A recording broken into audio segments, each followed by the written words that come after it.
Breaking news. Welcome to today's headlines. Nnamdi Kanu, how Mbazuli Amechi died? In pain, unfulfilled dream. Nnamdi Kanu, how Mbazuli Amechi died? In pain, unfulfilled dream. To my dear listeners from wherever you're listening from, please stay tuned as I read today's news.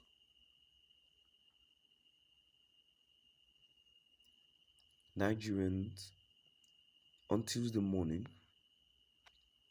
received with shock news of the sudden demise of First Republic Minister Chief Mbazuli Amechi. For the people of the Southeast region, it is one death too many. Daily Post report that the 93-year-old former parliamentarian died as one of the surviving respected IPOB leaders.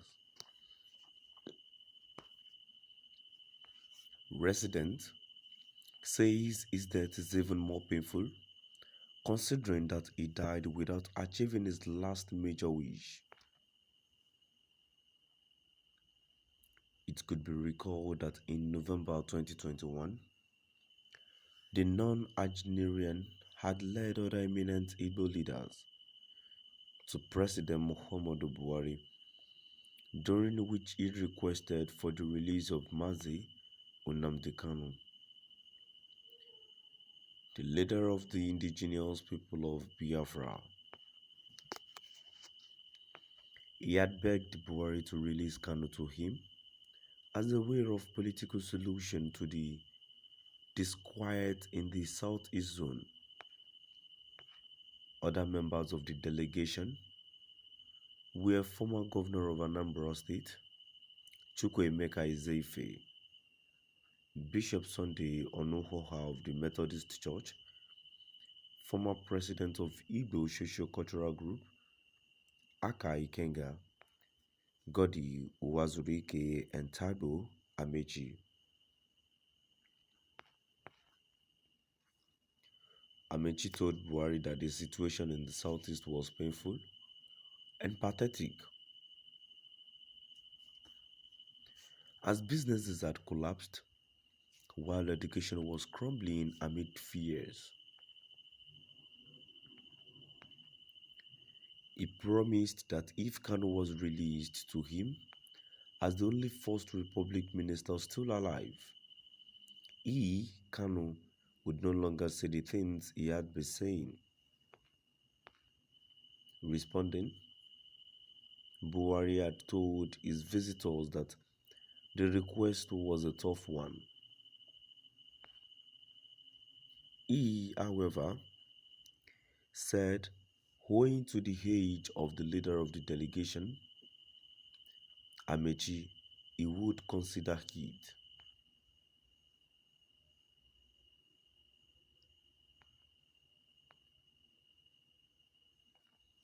The president had said, "You have made an extremely difficult demand on me as the leader of this country. The implication of your request is very serious. In the last 6 years, since I became president, nobody would say I have confronted or interfered in the work of the judiciary.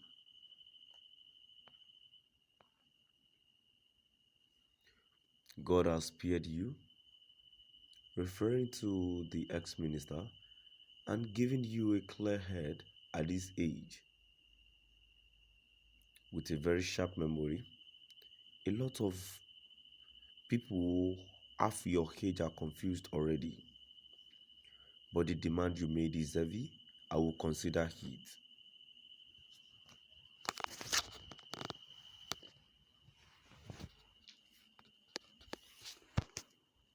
Daily Post. However, reports that 6 months after, Buhari made a U-turn, declaring that the law would run its course of Kanu'S trial.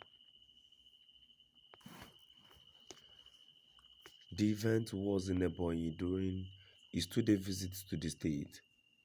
He met with Igbo leaders as part of the visit,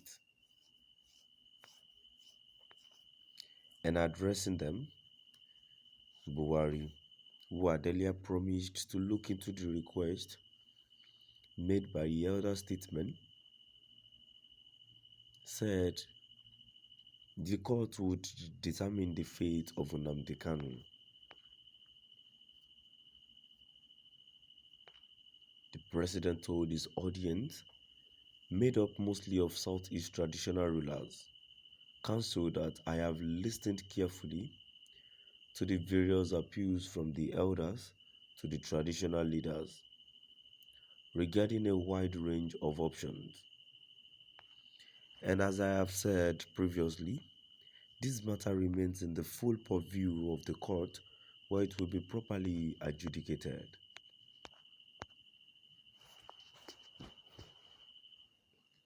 My worry is for our hardworking and innocent civilians, for whom life is already tough and would like to earn a decent and honest living. There are many that fit this profile, and the government owes them that obligation to protect lives and property. This statement from the president dashed the hopes of Amechi and indeed the entire people of the Southeast Zone.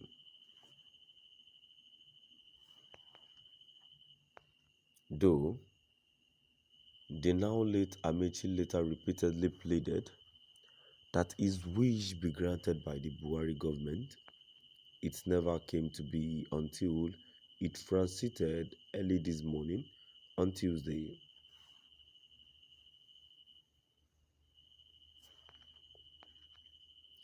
He had looked up to a peaceful southeast and end of the worrisome Monday sit-at-home, which would be made possible by Nnamdi Kanu's release, but that desire never came to fruition. The appeal court had acquitted and discharged Kanu, but the federal government returned to the same court with a stay of execution application, which was granted.